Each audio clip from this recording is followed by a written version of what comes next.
because, I mean, we get to hear about a lot of seizures. We don't get to hear about the sentences and, those who, go in for their crimes. I mean, is the NDLEA ensuring that those who are arrested, are actually brought to book at the end of the day? Not just them, because we understand that this is like a bigger, it's bigger than we see. So you arrest one person, of course there are other people, it's a cartel, there are barons who are in charge of this. Do you work with security agencies to ensure that you get to the roots of that seizure, where it is emanating from, those involved and all of that? I mean, all of that. Don't you think if you do enough of that, it would deter other people from going into the business? Thank you. Absolutely.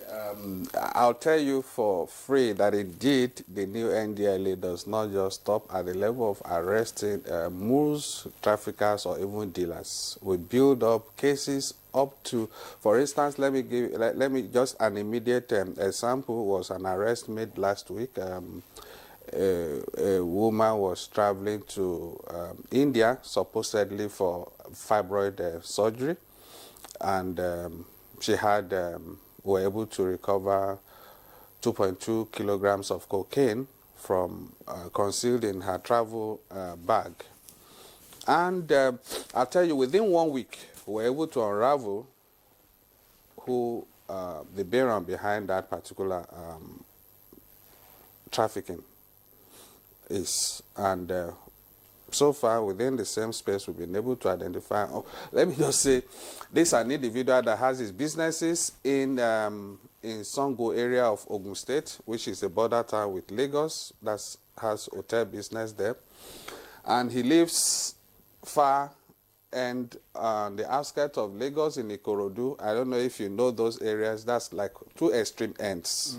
So it's usually a very difficult thing for people where he does business to even know where he lives, and the people who are his neighbors where he lives to know where he does his business.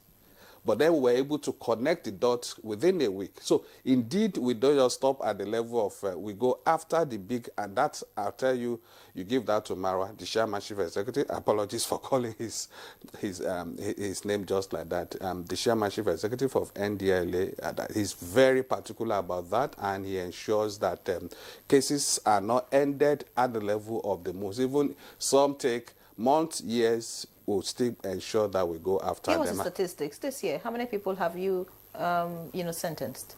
As at the end of May, we've had more than 12,000 convictions. More than 12. These are not just. These are not. And what are the convictions like? Is it you get 6 months or you get plea bargain or something? No.